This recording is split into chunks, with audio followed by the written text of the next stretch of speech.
B-Mets fans remember the summer of 1997 for one thing.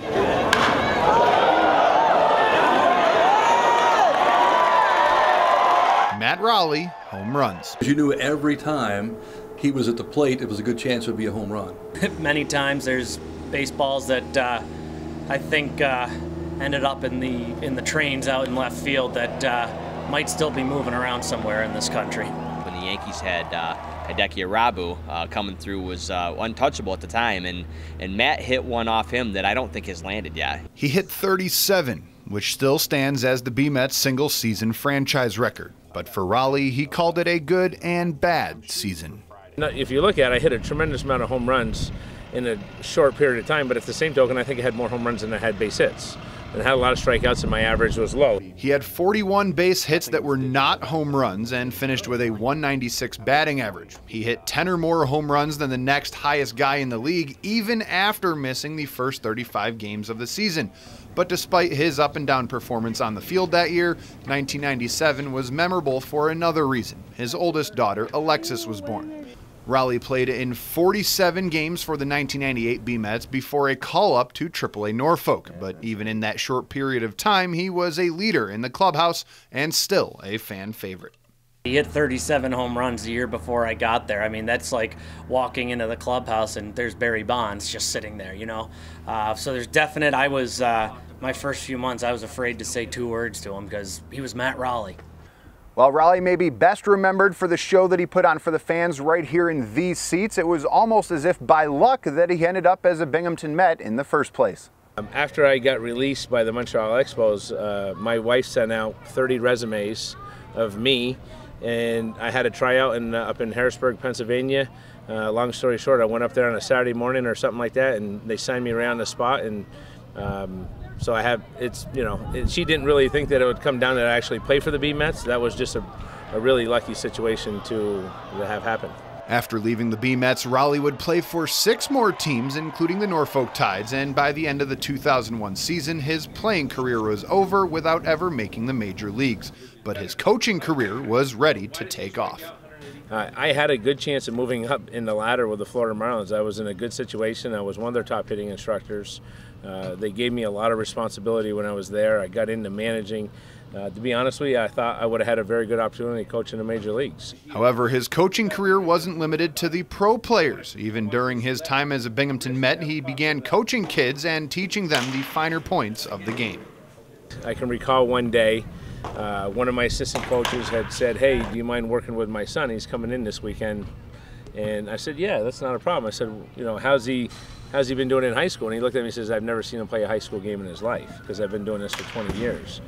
That made me think right there, do I want to look back and say that I wasn't there for my kids? I looked myself in the mirror one day and I said, I help every kid in America, but I'm not there for my own. So it made me reflect a little bit. So despite winning a World Series ring with the 2003 Florida Marlins and a Southern League championship with the AA Carolina Mudcats that same year, and after managing Carolina through the 2008 season, Raleigh left the professional game to be a family man with no regrets.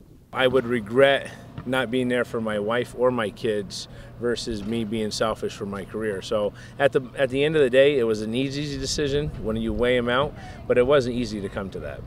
So Raleigh returned to Broome County, where his wife Michelle grew up, not really knowing the area outside of the ballpark. When I first moved here, like I said, I didn't really know a lot of people. My wife's from here. Once I got into the community and saw what it was all about, I enjoyed it. I'm glad to raise my kids here. But raising his kids here wasn't enough. He wanted to give back. The Raleigh Baseball Institute started back in '97 when another former B-Met pitcher, Tom Wegman, asked Raleigh to help instruct hitters at his clinic. And after Wegman left the business, Raleigh continued it. And for me, it was a perfect world. I could go play ball, come home during the winter and do my training. And it wasn't even about me making money during the winter. It was about me, when you work with kids and you show them the basics, it gets you to be a better player. He can continue with his love of the game and make a living at it here, and then again impart his knowledge on the young kids that are coming through with either his coaching or his school. Obviously what that does is it raises the community's level in a lot of ways, because you take someone like Matt, for example, who had good success as a professional baseball player. He can talk to kids and young players and give them a lot of insight that maybe other people can't. But not only does RBI help kids become better players, it helps former players become better coaches, like Binghamton High School grad and BU grad Mike Howell, who played pro ball for 6 years and now coaches at Seton Catholic Central. I watch him do hitting, fielding. I've learned so much from him watching hitting, fielding, catching, so I take that into my actual coaching, so it's been a great experience. And for Raleigh, he's even seen some of the kids he's coached embark on their own pro careers, like 2009 Vestal grad Jeremy Baltz, who still visits RBI in the offseason. You know, he's here every day helping out kids. He was helping me out whenever I needed it, and right now he's throwing to me every day. You're not going to find a more knowledgeable guy in this area, or granted anywhere in America, and he's just an unbelievable guy. He does the same thing every day, and he comes here with a great mood, smile on his face, and he's just happy to do it. Anytime I can have a kid live some of the life that I've been fortunate to do, and I don't say that like I've been in some major leagues for 30 years. I've had a great life in baseball and a great life in general. And I'm glad that I can give that back. While it's nice to have your players drafted to the pros, Raleigh knows there's a lot more to his job than just teaching kids baseball. He's teaching them valuable life skills. And some of those are even the better feelings. The kid in Little League who hit his first home run, who may have got picked on his whole life and had zero confidence and self-esteem. To me, those are actually more rewarding than a Jeremy Baltz, because Jeremy is so good he probably would have done it on his own. But it's usually the kid you don't see or hear about as much that actually makes me feel better, because they make a difference in their life. I mean, it's not even about being on the baseball field. There's a lot that you can translate from baseball field to real life. I've been fortunate enough to do that, and I try to do that on my every day of my life. But helping those young kids feel good about themselves is the best feeling. As if throwing 30,000 to 40,000 pitches a week in the winter at RBI isn't enough, once the sun comes out, Raleigh goes out to the softball field, where he's the head coach of the Maine Endwell Spartans varsity softball team. Not many people get the opportunity that we get to know everything that he is teaching us. There's never a dull moment. We're always doing something creative and innovative, and we're always doing something different. But for a guy who spent his life around baseball, there's a bit of a learning curve when the diamond shrinks and the ball gets bigger. It is softball. You know, could it be baseball later down the road? It could be, but right now my heart and my love is with these girls, and it's easy when I have two girls on the team to step up and try to be their coach as well. Definitely brings a new element to the way we play softball, because we do have a more baseball style of play, just the way we run everything. I'm freaking out. They're thinking I'm freaking out. I hear runner. I turn. I pump fake, and I instantly look right back here. But at the same time, he's got to get he had to get used to the speed of it.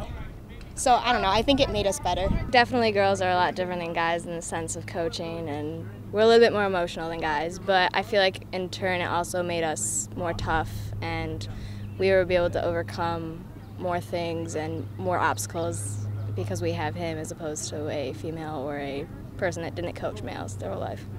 But one thing's for sure, the Spartans have no problem trusting their coach's knowledge of the game.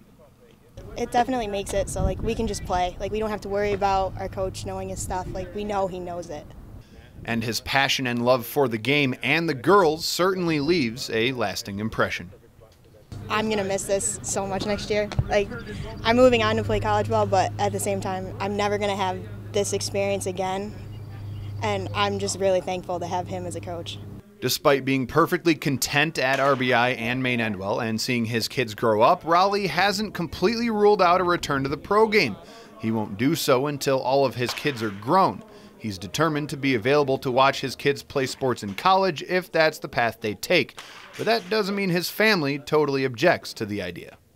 Well, if you ask my boys or my girls, they've asked me to go back into it now because they love the travel. They love going into clubhouses, the dugouts, all that kind of cool things in baseball that they don't see here and every day.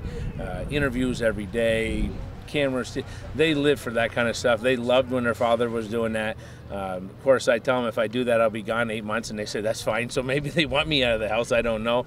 But, you know, it would have to be a situation. I'm sure if I wanted to get back into baseball with some of the contacts that I have and some of the success that I had years ago, I'm sure I could draw something up or drum something up and get back in. I had some scouts last year ask me if I would be interested in getting back into it, but, you know, I clearly shut the door and said that won't happen for 10 or 15 more years.